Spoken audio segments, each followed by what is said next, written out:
नमस्कार दोस्तों, स्वागत है आप सभी का डार्क नाइट स्टोरीज चैनल पर।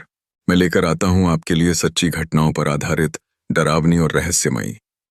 अगर आपको डर और रोमांच पसंद है तो इस चैनल को सब्सक्राइब जरूर करें, वीडियो को लाइक करें और अपने दोस्तों के साथ शेयर करना ना भूलें। तो चलिए दोस्तों, कहानी शुरू करते हैं। नमस्कार दोस्तों। आज की कहानी दो दोस्तों की है, राघव और अजय। यह कहानी सन 1990 की है। भैरवगढ़, राजस्थान के पहाड़ी और घने जंगलों के बीच बसा एक छोटा सा कस्बा। वर्षों पहले इसकी पहचान यहाँ की सोने की खदानों से थी, जिनके बारे में किस्से कहानियों का सिलसिला आज भी गांव की गलियों में सुनाई देता है। लेकिन समय की धूल में ये खदानें वीरान हो चुकी थीं। लोग कहते थे कि अंग्रेजों के जमाने में जब खदानों का दोहन अपने चरम पर था, तभी वहां अजीब घटनाएं घटने लगीं। मजदूर अचानक गायब हो जाते, कुछ की मौतें रहस्य बन जातीं और कुछ खदानें हमेशा के लिए बंद कर दी जातीं। भैरवगढ़ के पुराने लोग बताते हैं कि उन खदानों के आसपास रात में अजीब सायों का बसेरा रहता है। कईयों ने वहां भूत प्रेत देखे तो कुछ की आवाजें सुनी। डर के मारे कोई भी दिन ढलने के बाद जंगल की तरफ जाने की हिम्मत नहीं करता। लेकिन इंसान का स्वभाव ही ऐसा है, लालच उसे जोखिम उठाने पर मजबूर कर देता है। इसी लालच ने दो नौजवान दोस्तों राघव और अजय को खींच लिया। दोनों शहर के बाहर के रहने वाले थे। पढ़ाई लिखाई खास नहीं थी, लेकिन किस्मत बदलने का ख्वाब उनकी आंखों में पल रहा था। गांव के बुजुर्गों से जब उन्होंने खदानों के बारे में पूछा तो सबने यही सलाह दी, बेटा, सोने की चाह में अपनी जिंदगी मत दांव पर लगाना। वो खदानें मौत का अड्डा है। मगर राघव और अजय ने सलाहों को नजरअंदाज किया। उन्हें यकीन था कि बंद खदानों में अब भी सोना छुपा है, जो उनकी दुनिया बदल सकता है। कई दिनों की तलाश और जंगल की खाक छानने के बाद एक शाम उन्हें जंगल के भीतर एक टूटी फूटी सुरंग दिखी। उसके मुहाने पर जंग लगे लोहे के पटरे पड़े थे। आसपास की चट्टानों पर काई जमी थी और नमी से भरी बदबू आती थी। अजय ने फावड़ा उठाया और कहा, यही है वो जगह, देखना राघव, किस्मत बदल जाएगी। राघव भीतर ही भीतर डरा हुआ था, लेकिन सोने के सपने ने उसका डर दबा लिया। दोनों सुरंग में घुस गए। अंदर का माहौल पूरी तरह बदल गया। घना अंधेरा, बैटरी वाली टॉर्च की कमजोर रोशनी और दीवारों पर चिपके चमगादड़ों का शोर। उनके कदमों तले सूखी मिट्टी और पत्थरों की आवाज गूंजती थी। माहौल इतना डरावना था कि हर क्षण किसी अनहोनी का एहसास होता। करीब आधे घंटे की खोजबीन के बाद दीवारों पर सुनहरी चमकती धारियां दिखीं। अजय की आंखें चमक उठीं। राघव, ये देख, सोना। हमने सही जगह ढूंढ ली। जैसे जैसे खुदाई बढ़ी, पसीना टपकने लगा, लेकिन सोने की चाहत उन्हें थकने नहीं दे रही थी। वक्त कब बीत गया पता ही न चला। जब दोनों बाहर निकले तो शाम ढल चुकी थी। जंगल में अंधेरा गहराने लगा था। हवाएं तेज हो गई थीं और आसमान पर बादल मंडरा रहे थे। राघव ने डरते हुए कहा, अजय, अब निकलना चाहिए। रात यहां गुजारना ठीक नहीं। लेकिन अजय ने जिद की, इतनी मेहनत की है, थोड़ा और खुदाई करते हैं। सुबह लौटेंगे तो हाथ खाली नहीं जाना चाहिए। मजबूरी में राघव मान गया और दोनों फिर सुरंग में लौट आए। तभी आसमान गरज उठा और तेज बारिश शुरू हो गई। बाहर का रास्ता दलदली हो गया। पानी सुरंग के मुहाने से अंदर आने लगा।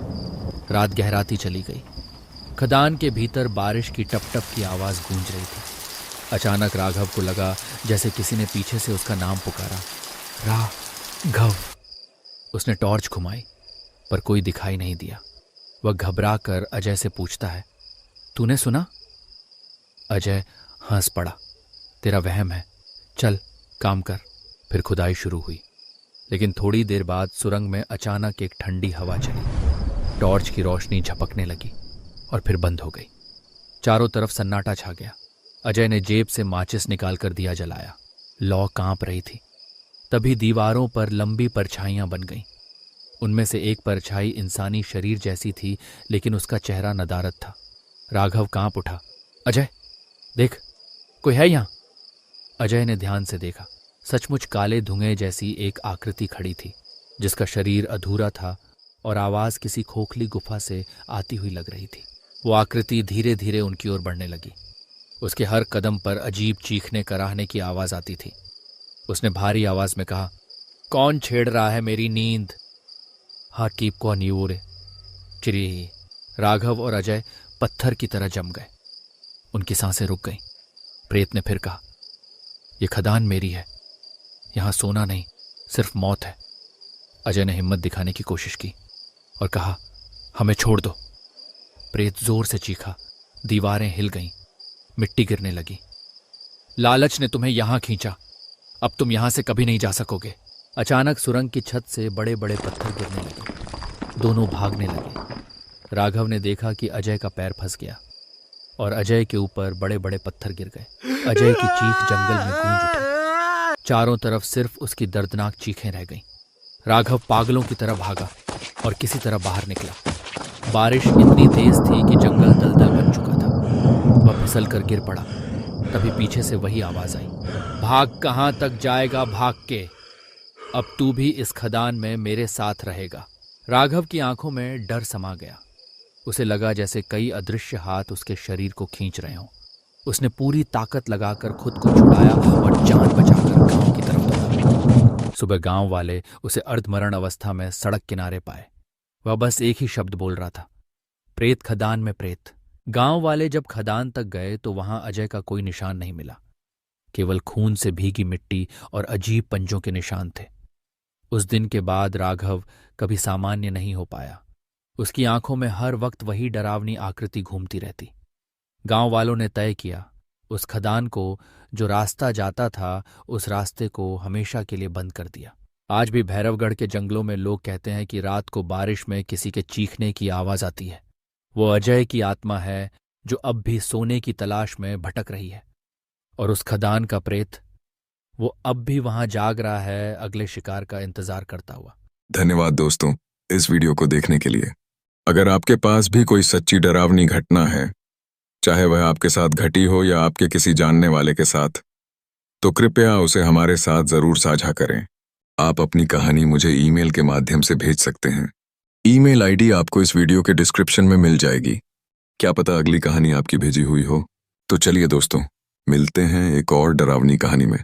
तब तक के लिए शुभ रात्रि।